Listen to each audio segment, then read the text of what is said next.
bem-vindo à sua sala de aula virtual.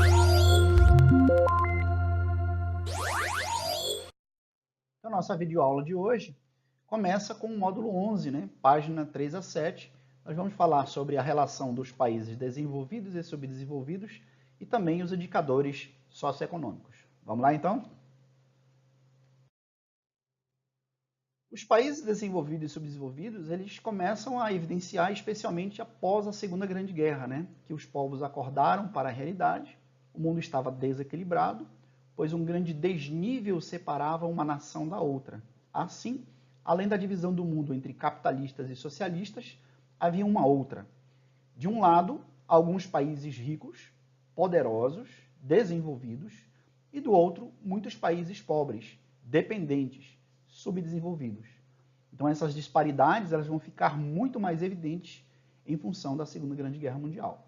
E ela vai acirrar-se conforme o capitalismo vai evoluindo, vai desenvolvendo. Mas o que pode ser um país desenvolvido ou subdesenvolvido? É muito simples. Para compreendermos melhor essa subdivisão do mundo, vamos estabelecer algumas formas de análise ou verificação do nível de desenvolvimento de um país. Nós temos pelo nível produtivo e de bens e serviços, pelo nível social de sua população. São duas formas da gente analisar, sob o ponto de vista econômico e industrial e sob o ponto de vista social ou qualidade da população, né, que surge depois justamente da Segunda Grande Guerra, com a política do welfare state, né, no qual se estabelece critérios mínimos de qualidade de vida. Nós devemos analisar informações com base em pesquisas realizadas nas áreas sociais e econômicas, e essas informações são chamadas de indicadores sociais.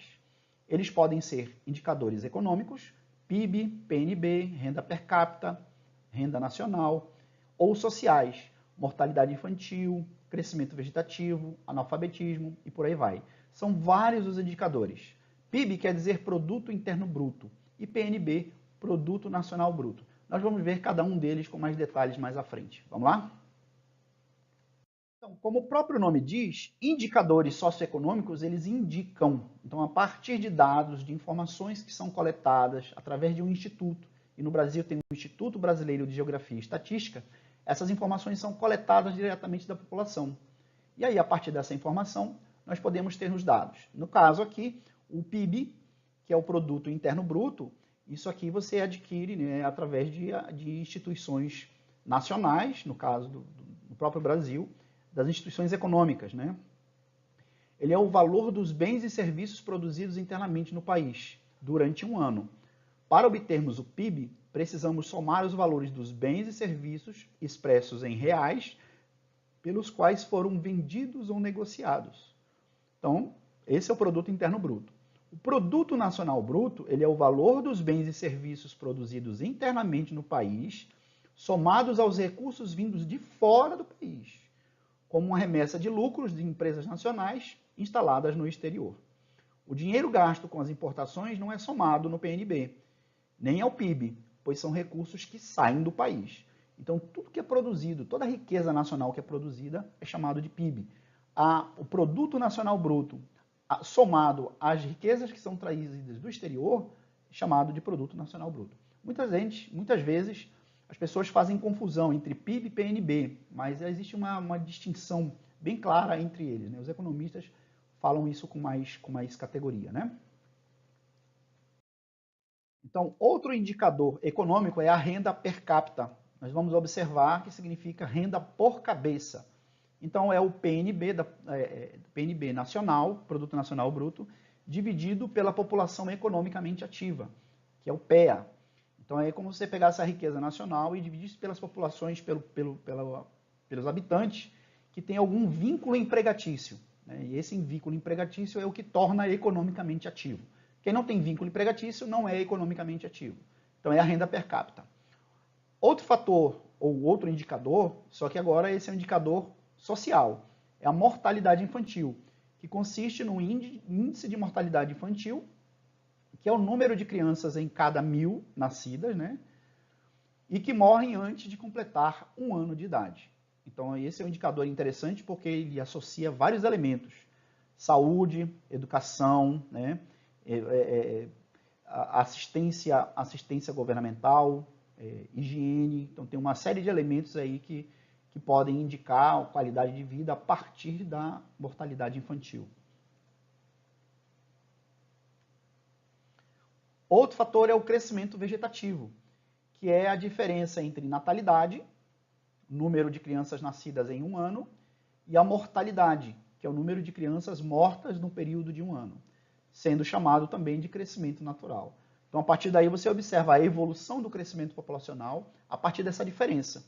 Quando você tem um crescimento vegetativo elevado, você tem um crescimento populacional grande em função da alta taxa de natalidade e a baixa taxa de mortalidade. Essa diferença faz com que você tenha um crescimento vegetativo. Mais à frente a gente vai ver isso com mais detalhes, como é que funciona.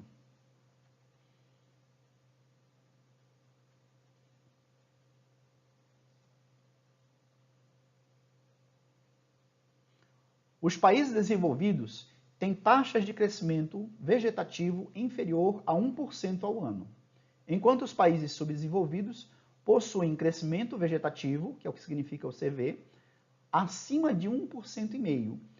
E quando você apresenta 3% a mais, 3% ao ano, de taxa de crescimento vegetativo, esse fenômeno nós chamamos de explosão demográfica. É um local, um país, onde tem um crescimento vegetativo consideravelmente alto. É chamado de explosão porque o crescimento é rápido. Você vê aí uma linha de desenvolvimento populacional, de crescimento populacional, que é muito alto. 3% ao ano é muita coisa, ok? Outro elemento importante, outro indicador é a expectativa de vida, que é a média obtida na soma das idades das pessoas que morrem no período de um ano. Então, você vai ter lá um número X de pessoas, você vai olhar a expectativa de vida a partir do tempo de vida que elas possuem. Então, a média de vida delas é a expectativa de vida. Quanto maior a expectativa de vida, maior é a qualidade de vida de um país. Nos países desenvolvidos, devido ao elevado padrão de vida de seus habitantes, a expectativa de vida encontra-se acima de 70 anos. Nos subdesenvolvidos, esse indicador pode ser inferior a 50 anos. E piores ainda, aqueles que apresentam abaixo de 40 anos. Durante o período do Brasil colônia, por exemplo, a população escrava que trabalhava no Brasil nas lavouras, elas tinham um período de vida muito curto. Quem vivia até os 30 anos tinha vivido muito. Geralmente se morria muito mais cedo. Outro indicador é o analfabetismo. É a porcentagem da população com mais de 7 anos de idade que não sabe ler e nem escrever. Então, quanto maior for o percentual de analfabetos, menor é a qualidade de vida da população, porque eles têm menor grau de instrução, menor evolução intelectual e, consequentemente, um país que necessita de investimentos. Os níveis de analfabetismo nos países desenvolvidos é insignificante quando comparado aos países subdesenvolvidos. Por quê? Porque nos países desenvolvidos, a taxa de analfabetismo é zero, é nula. Ou ela é tão ínfima, tão pequena, que ela quase não aparece na estatística. Nos países subdesenvolvidos, quanto mais alta essa taxa, menor é a qualidade de vida da população. Então, só para vocês terem uma ideia, nesse quadro geral, você vai ver aqui os países com mais adultos analfabetos. Você vai ver que o Brasil aparece aqui no ranking do 8º, onde tem aqui aproximadamente 14 milhões de habitantes. 14 milhões de adultos, que já ultrapassaram a faixa etária de idade escolar, já são adultos, já deveriam ter alguma formação no mínimo superior, e que aparecem aqui com o indicador de 14 milhões de habitantes. Então, você vai ver aqui o Egito com 15, a Etiópia com 26, Nigéria com 41 e o campeão, a própria Índia. Verifiquem aqui um país que é interessante, que é a China, que é um país que evoluiu muito no ponto de vista industrial, mas a gente observa que apenas uma parcela da China pôde evoluir econômica e socialmente, porque uma outra parcela dela ainda nem sabe ler e escrever, Então, para você ver como os indicadores são importantes, essa leitura desses indicadores, porque não é só a questão econômica que tem que evoluir. O país evolui de fato quando há uma evolução social coletiva, quando o país, dadas as dimensões territoriais que tem, por exemplo, a China e o Brasil, são países que necessitam, de fato, de um investimento mais descentralizado. Essa centralização é o grande problema da evolução social e da evolução econômica de um país. Quando centraliza muito, existe muito problema. Fazendo uma análise, então, da qualidade da população, né, da estrutura da população, nós podemos observar a estrutura etária, que é a estrutura por idade. Isso é muito importante nessa avaliação. A estrutura etária é a composição da população de um país, considerando-se sua idade. Esse indicador é muito útil para interpretar as condições sociais e econômicas de um país. Nos países desenvolvidos, percebemos maior concentração da população de adultos. Isso ocorre devido ao baixo crescimento vegetativo. A população idosa também é elevada, pois as boas condições de vida permitem uma elevada expectativa de vida. Nos países subdesenvolvidos, isso é o contrário, né? A gente vai ver, quando a gente olhar a pirâmide etária, isso aí como é que vai ficar muito mais claro do que o que a gente está falando. Então, notem, né, a África, aí é a média da população de vários países africanos, e aqui da Europa. Notem a diferença da pirâmide, né? Nós vamos ver aqui a base da pirâmide, que é a pirâmide que vai de 0 até os 19 anos de idade, tá? Aqui os 14 anos, que é essa faixa maior, é a base da população. Então aqui é um país com uma população bem jovem. E a adulta, entre 19 aos 49 anos aproximadamente, é a maior faixa da população aqui, né? De um lado, de homens, aqui de mulheres. Elas são equivalentes, inclusive, aqui, né? Mas a base da população tem menor idade, né? São crianças, são jovens. E aí a grande necessidade do país é investir na área educacional, né? Na área social, para que essas crianças, esses jovens, tenham oportunidade de emprego e qualidade de vida. Aí você vai ver aqui a população já idosa, que está acima dos 65 anos de idade, a população é bem pequena, né? Você vai ver aqui que eles não ultrapassam nem 2 milhões de habitantes, né? Então é uma faixa muito pequena. Então aqui você vai encontrar um número menor ainda da população acima de 80 anos de idade. E se você for olhar aqui do outro lado, isso vai ser completamente o contrário. A base da população aqui é muito pequena, porque o crescimento vegetativo é pequeno, né? Porque a expectativa de vida também é grande. Aí você vai ver a faixa etária de idade adulta, que vai aqui dos 20 até os 60 anos, olha, é equivalente, né? E aí você vai ver que aqui também a faixa de adultos ela é bem maior do que nos países africanos. Isso dá por quê? Porque a população tem uma qualidade de vida maior e os idosos, os adultos vivem mais tempo, né?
Bom, diante disso, além de que fazemos uma classificação sob o ponto de vista da qualidade de vida, a classificação que vem sempre a ser medida, né, a ser utilizada como uma forma de medir essa qualidade, é o nível de desenvolvimento.